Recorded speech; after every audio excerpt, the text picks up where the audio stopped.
நம பார்வதிபதையே ஹரஹர மகாதேவா. தென்னாடுடைய சிவனே போற்றி, எந்நாட்டவருக்கும் இறைவா போற்றி. இந்த யூடியூப் சேனலுடைய முக்கிய நோக்கம் விளம்பரத்துக்காகவோ வேறு எந்த நோக்கத்திற்காகவும் அல்ல. அடியனுடைய ஒரு சிறு அனுபவங்களை என்னோட மாணவர்களுடைய வேண்டுதலுக்கு ஏற்ப பகிர்ந்து கொள்வதற்காகவே இந்த சேனல் துவங்கப்பட்டுள்ளது. இந்த சேனலுக்கு எல்லா விதமாகவும் பக்கத்துணை இருப்பதும் என்னுடைய மாணவர்கள் தான். இந்த மாணவர்கள் வந்து தங்களுக்கான ஒரு வழியை தேர்ந்தெடுக்கணும்னு நினைக்கிறாங்க. அவ்வகையில் பார்க்கும் பொழுது ஒவ்வொரு நாளும் வகுப்பறையில் போய் பேசணும் அப்படின்னா அந்த பேசக்கூடிய நேரங்களில் அடியனுடைய ஆன்மீக அனுபவங்களை பகிர்ந்து கொள்வது உண்டு. அந்த வகையில் இந்த அனுபவங்களை என்ன ஒட்டுமொத்தமாக நீங்கள் தொகுத்து சொன்னீங்க அப்படின்னா எங்களுக்கான பாதையை தேர்ந்தெடுக்கிறதுக்கு வழி வகுக்கும் அப்படின்னு சொல்லி என்னுடைய மாணவர்கள் நிறைய பேர் கேட்டிருக்காங்க. அதற்காகத்தான் இந்த வீடியோவை தவிர வேறு எந்த ஒரு நோக்கமும் கிடையாது. அதே சமயத்தில் எல்லாரும் எல்லாமும் பெற்று வாழணும் அப்படிங்கிறதா எங்களுடைய முக்கிய நோக்கமே. அதுதான் சிவத்தினுடைய அடிப்படை தத்துவமும் கூட. அதுதான் அந்த வழியில் பயணிக்கக்கூடிய அடியேன் அதற்கான ஒரு சிறு முயற்சி தான். அதற்காக சிறு வேண்டுகோள் தான். ஆன்மீக பயணத்தில் முதற்படி எடுத்துட்டு அடுத்து என்ன பண்ணலாம், ஒரு நல்ல குரு கிடைக்காம எப்படி தேடுறதுன்னு ஒரு நோக்கத்தில் இருக்கக்கூடியவங்களுக்காக இந்த வீடியோ வந்து ஒரு சிறு வழிகாட்டுதலாக இருக்கும் அப்படிங்கிறது அடியனுடைய எண்ணம். அந்த எண்ணம் இந்த வீடியோ பார்க்கும் பொழுது ஒவ்வொருவருக்கும் ஏற்படக்கூடிய உணர்வுகள் எத்தகையதோ அத்தகைய வழி அமையும் அப்படிங்கிறதும் அடியனுடைய விருப்பமே. அந்த விருப்பத்திற்கு ஏற்பதான் இந்த ஒரு சிறு முயற்சி. அந்த சிறு முயற்சிக்கு என்னுடைய மாணவர்கள் அனைவரும் இதில் விருப்பம் இருக்கக்கூடியவங்களும் எனக்கான ஒத்துழைப்பை நல்குமாறு கேட்டுக்கொள்கின்றேன். ஆன்மீக பயணம் என்பது மிக எளிதானது அல்ல. அதிலும் குடும்ப பெண்களுக்கு, அந்த குடும்பத்தில் இருக்கக்கூடியவங்க அந்த ஆன்மீகம் சார்ந்து இல்லாதவர்களாக இருக்கும் பட்சத்தில் அந்த பெண்மணி தன்னுடைய ஆன்மீக வாழ்க்கை தொடர்வது என்பது மிக சவாலாகவே இருக்கக்கூடிய ஒரு காலம். இந்த காலகட்டத்தில் அடியேனுக்காக இறைவன் பெருங்கருணையால நமக்கு இந்த ஆன்மீக பயணம் தொடர்ந்து போய்கிட்டு இருக்கு. இந்த பயணத்தின் வழி நம்ம உணர்ந்த அந்த விஷயங்களை எல்லாத்துக்கும் பகிர்ந்து கொள்ளணும் அப்படிங்கிறது அடியனுடைய ஆசை. ஏற்கனவே இந்த விஷயத்தை வந்து எங்களுடைய சித்த வைத்தியர் ஐயா வந்து சொல்லியிருந்தாரு. என்ன அப்படின்னு பார்த்தீங்கன்னா, உங்களுடைய அனுபவங்கள்லாம் நீங்கள் பகிர்ந்துக்குங்க, அது மற்றவங்களுக்கு ஒரு வழிகாட்டுதலாக இருக்கும் அப்படின்னு சொல்லி சொன்னார். ஏன்னா நம்ம உணர்ந்த விதங்கள் அத்தகைய விதத்தில் இருக்கக்கூடியது. ஆனால் அதை தாண்டி என்னுடைய குருநாதர் என்ன சொல்லுவார் அப்படின்னா, நம்ம உணர்ந்த ஒரு விஷயத்தை சொல்கிறோம், ஆனால் அந்த உணர்வை வாங்கக்கூடியவங்க எப்படி உணர்வாங்க தெரியாது. அவங்கவுங்களாகவே சுயமாக உணரும் பொழுது அந்த இறைத்தன்மை முழுமையாக வெளிப்படும் என்று சொல்லியிருக்கார். உண்மையிலுமே அதுதான் இப்பொழுது அடியனுடைய வாழ்க்கையில் நடந்துகிட்டு இருக்கு. அதற்கு என்னுடைய குருநாதருக்கு தான் நான் வந்து ரொம்ப நன்றி சொல்லிக்கணும். எல்லாத்துக்குமே வந்து ஒரு ஆன்மீகத்தில் பயணம் செய்கிறோம் அப்படின்னா அவங்களுக்கு கட்டாயம் ஒரு குருநாதர்கள் தேவை. அப்போ அந்த குருநாதர் இருந்தால் மட்டும்தான், அதாவது குருவர்களும் திருவருளும் அப்படின்னு சொல்லி சொல்லுவாங்க. அந்த குருவர்கள் இருந்தால் மட்டும்தான் திருவருளை கூட்டி கொடுக்கும். அந்த கொடுக்கக்கூடிய தன்மை இப்போ நம்ம உணர்ந்துக்கிட்டு இருக்கோம். இந்த தன்மை ஒவ்வொரு நாளும் வகுப்பறையில் சொல்லும் பொழுது என்னுடைய மாணவர்கள் கேட்பாங்க, மேம் நாங்கள் எப்படி வந்து இதில் பயணம் பண்ணுறதுன்னு சொல்லி கேட்பாங்க. அதற்கான அடியனுக்கு தெரிந்த சில வழிமுறைகளை சொல்லியிருக்கோம். அப்படி சொல்லும்போது சில மாணவர்கள் எங்களுக்கு இந்த மாதிரி உணர்வுகள் ஏற்பட்டது அப்படின்னு சொல்லியிருக்காங்க. அப்படி ஏற்படக்கூடிய அனுபவத்தை இன்னும் ஆழமாக எப்படி உணர்வது அப்படிங்கிறதுக்காக வேண்டித்தான் இந்த ஒரு சிறு முயற்சி தானே ஒழிய இது எத்தகைய ஒரு விளம்பர நோக்கமும் அல்ல. இது மீண்டும் வலியுறுத்தி கொள்கின்றேன். இன்றைய காலகட்டம் அப்படிங்கிறது எல்லாமே வியாபார நோக்கத்தில் இருக்கும் பொழுது ஆன்மீகம் கூட சில நேரங்களில் வியாபாரமாக ஆக்கப்பட்ட ஒரு காலகட்டம். அது அடியேனை வந்து பின்பற்றி வரக்கூடியவங்களும் அந்த ஒரு மாயைக்குள்ள போகக்கூடாது அப்படிங்கிறதுக்காக வேண்டித்தான் இந்த ஒரு சிறு முயற்சி. இந்த முயற்சிக்கு கட்டாயம் என்னுடைய குருநாதரும் என்னுடைய அம்மையப்பனும் துணை நிற்பார்கள். அந்த துணை நிற்றலின் காரணமாகவே இந்த முயற்சி தொடர்கிறது, மேலும் தொடரும். இந்த முதல் தொகுப்புல அடியேன் முதலாக எப்படி இந்த பாதைக்கு வந்தேன் அப்படிங்கிற என்ன ஒரு சின்ன அனுபவத்தை பகிர்ந்துக்கணும்னு ஆசைப்படுறேன். எல்லாத்துக்கும் ஒரு தொடக்கம் அப்படிங்கிறது ஒன்று இருக்கும். அந்த தொடக்கம் தான் இன்னைக்கு உங்களோட பேச வச்சிருக்குது. அதாவது ஒரு 2019ஆம் ஆண்டு என்னுடைய கூட சக தோழியாக இருக்கக்கூடியவங்க அம்மா வந்து என்ன சொல்கிறாங்க, இப்படி ஒரு சித்தர்கள்லாம் கூடக்கூடிய ஒரு இடம், அதாவது ஒரு சின்ன ஒரு மீட்டிங் மாதிரி இருக்குது, அதுக்கு போலாம் வாங்க அப்படின்னு சொல்லி கூப்பிடுறாங்க. அங்கே அவங்க கூட்டிக்கிட்டு போன பின்னாடி தான் அந்த சித்தர்களுடைய வழிபாடு என்ன அப்படிங்கிறத நம்ம தெரிஞ்சுக்க முடிஞ்சது. அதனால் அம்மாவுக்கு நான் என்றைக்குமே வந்து நன்றி கடன் பட்டிருக்கேன்.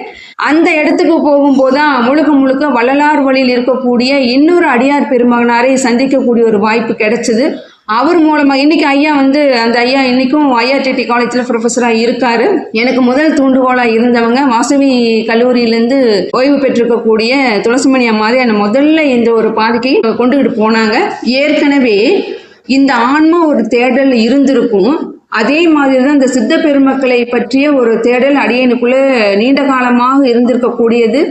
சித்தர்களை பற்றிய செய்திகளை தேடி தேடி மிக விருப்பத்தோடு படிப்பது உண்டு. அந்த வகையில் அந்த காலகட்டம் வந்து நமக்கு ஒத்துழைப்பு கொடுத்தது. அப்போ அந்த ஒத்துழைப்பின் காரணமாக நம்ம அங்கே போய் பார்த்தோம். அப்படி பார்க்கக்கூடிய நேரத்தை தான் அடுத்தடுத்த நிகழ்வுகள் நமக்கு நடந்தது. அன்னைக்கு பார்த்துட்டு எல்லாம் சும்மா சாதாரணமாக நம்ம பேசிட்டு வந்துட்டோம். அடுத்து வந்து கோபியில் ஒரு சித்தர்கள் வந்து வர்றாங்க அப்படின்னு சொல்லி சொன்னாங்க. அப்போ யார் எங்களுக்கு வர்றாங்கன்னு பார்த்தீங்கன்னா தென்காசியிலேருந்து பாட்டு சித்தர் ஐயா அப்படிங்கிற ஐயா சித்தர் ஐயா தான் வந்தார். அவர் வாசிக்கலையில் வந்து மிக தேர்ச்சி பெற்ற ஒரு சித்த பெருமகனார். அவர்கிட்ட தான் வந்து முதலாக போய் நாங்கள் தீட்சை வாங்குகிறோம். முன்னாடி பேசுகிறாங்க அது மாதிரி இந்த கலைனா எப்படி இருக்கும், இந்த சித்த வழியில் எப்படி போகணும் அப்படிங்கிறது. சித்தமும் சிவமும் வேறு அல்ல அப்படிங்கிறத அங்கே போன பின்னாடி தான் நம்ம உணர முடிஞ்சுது. அடியேன் வந்து சித்த வழிக்கு போய் தான் இப்போ முழுக்க சிவத்துக்குள்ளே நம்ம வந்திருக்கிறோம். இது முதல் குருநாதராக அவங்க தான் ஐயா தான் பாடசித்தர் ஐயா தான் இருந்தார். இப்போ ஐயாட்ட போய் நாங்கள் அந்த ஒரு மத்தியானம் வரைக்கும் நாங்கள் எல்லாம் ஒரு கிளாஸ் எடுக்கிறாங்க. அப்படி எடுக்கும்போது பார்த்தீங்கன்னா ஐயா வந்து மெய்ப்பொருள் தீட்சை கொடுக்குறாங்க, பஞ்சாட்சர தீட்சை கொடுக்குறாங்க, வாசி தீட்சை கொடுத்தாங்க, அடுத்தது வாழை தீட்சை கொடுத்தாங்க. இப்போ இந்த மாதிரி இந்த தீட்சைகள்லாம் நாங்கள் வாங்கிட்டு வர்றோம். அப்படி வாங்கிட்டு வரும் பொழுது ஐயா வந்து சொன்னார், இப்படி ஒரு தேடல் இருக்குதுங்க ஐயா அப்படின்னு சொல்லி அந்த சித்தர் ஐயா கிட்ட சொல்லும் பொழுது, அம்மா உனக்கு வந்து இது ஏற்கனவே விதிக்கப்பட்ட ஒரு நிர்ணயம், உன்னுடைய அந்த விட்ட அந்த சிவபூச்சியை இப்போ வந்து பூர்த்தி செய்யணும் அப்படிங்கறக்காகத்தான் இந்த பிறவி, அதனால தான் இப்போ தேடி வந்திருக்கிறேன் அப்படின்னு சொல்லி ஐயா சொன்னாங்க.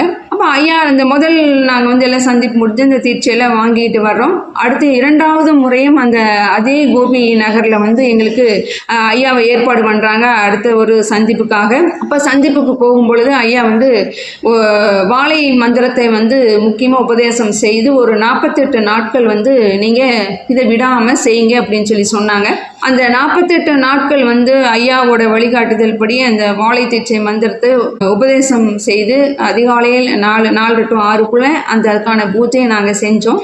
அப்படி அந்த பூஜையை செய்யும் பொழுது தான் நமக்கு எல்லாரும் 18 சித்தர்கள் நம்ம கேள்விப்பட்டிருப்போம்.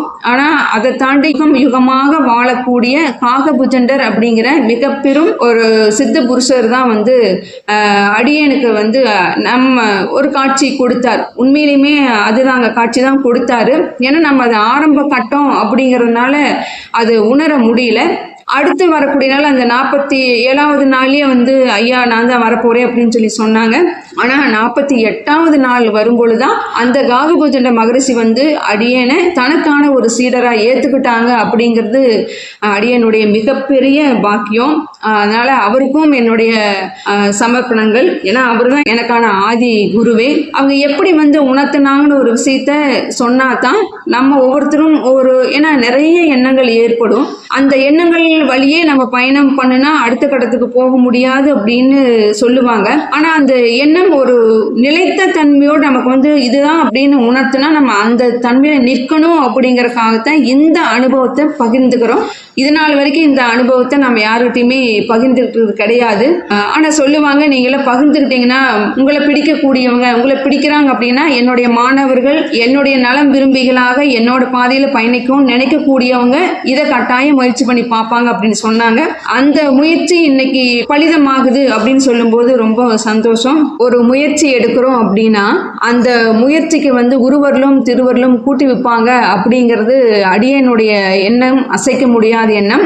அதற்கு தகுந்த மாதிரியே இன்று அது நடந்திருக்குது.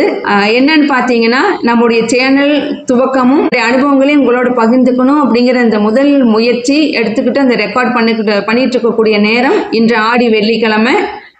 பௌர்ணமி வரலட்சுமி நோன்பாக அமைந்திருக்கின்றது. எல்லாமே அவங்க அந்த திருவருளும் குருவருளுடைய அருள் கருணை தான். ஈசனை நாடக்கூடிய ஆன்மாக்களுக்கு கட்டாயம் அந்த அம்மையப்பனுடைய அருள் கிடைக்கும். இந்த சேனலை இதில் வரக்கூடிய சிறு அனுபவங்களை பார்க்கக்கூடியவங்க கட்டாயம் சப்ஸ்கிரைப் பண்ணுங்க. நாம் அனைவரும் ஒன்று சேர்ந்து இந்த ஆன்மீக பயணத்தில் பயணிப்போமாக. இந்த பயணம் என்பது மிக நெடிய பயணம். அந்த பயணத்தை ஒவ்வொரு நிமிடமும் ஒவ்வொரு காலமும் நம்ம ஒவ்வொரு நாளும் உணர்ந்து தான் பயணிக்க முடியும். அந்த பயணத்திற்கு அனுபவம் என்பதுதான் மிகப்பெரிய வரப்பிரசாதம். அந்த அனுபவத்தை தான் உங்களோடு அடியேன் பகிர்ந்துக்கிறேன். கட்டாயம் நீங்க நம்ம எல்லாருமே ஒன்று சேருவோம். ஏன்னா இன்றைய தலைமுறையினுடைய நோக்கம் வேறாக இருக்கின்றது. அந்த நோக்கத்தை மாற்றி ஓரளவு, அதாவது இறைத்தன்மை அப்படிங்கிற சொல்வதை காட்டிலும், ஏன்னா நிறைய பேர் கடவுள் மறுப்பு கொள்கை இருக்கக்கூடியவங்க இருக்காங்க. நம்ம பொறுத்த வரைக்கும் அந்த அன்பும் பிரபஞ்சம் அப்படிங்கறதுதான் மிகப்பெரிய இறைத்தன்மை.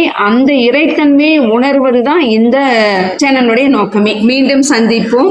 நம்ம பார்வதி பதையே. ஹரஹர மகாதேவ. சிவார்ப்பணம்.